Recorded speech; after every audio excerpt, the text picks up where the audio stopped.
অত্যন্ত গুরুত্বপূর্ণ ও বিশেষ তাৎপর্যময় শবে বরাতে আল্লাহ তাআলা তার রহমতের দ্বার উন্মুক্ত করে দেন। গুনাহগার বান্দাদের ক্ষমা করে জাহান্নাম থেকে মুক্তি দান করেন। শবে বরাত মানে মুক্তির রজনী। হাদিসের রাতটি লাইলাতুল নিসফি মিন শাবান নামে এসেছে। এ রাত প্রসঙ্গে হাদিসে ইরশাদ হয়েছে, হজরত মুয়াইজ ইবনে জাবাল রাদিয়াল্লাহু তাআলা থেকে বর্ণিত, নবী করিম সাল্লাল্লাহু আলাইহি ওয়াসাল্লাম বলেছেন, অর্ধ শাবানের রাতে আল্লাহর সৃষ্টির প্রতি দৃষ্টিপাত করেন, অতঃপর শিরককারী ও বিদ্বেষ পোষণকারী ছাড়া তার সমগ্র সৃষ্টিকে ক্ষমা করে দেন। ইবনে মাজাহ ১৩৯০। মহিমান্বিত এ রাত অশেষ ফজিলতের।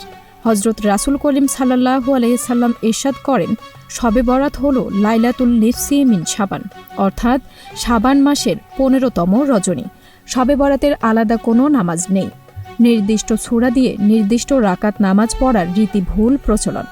পারলে সারা রাত ইবাদত বন্দেগী করা, সেটা হতে পারে কোরআন তেলাওয়াত, জিকির, নফল নামাজ, দোয়া দরুদ, তওবা, ইস্তেগফার, দান সদকা, উমরি কাজ্জা নামাজ, কবর জিয়ারত।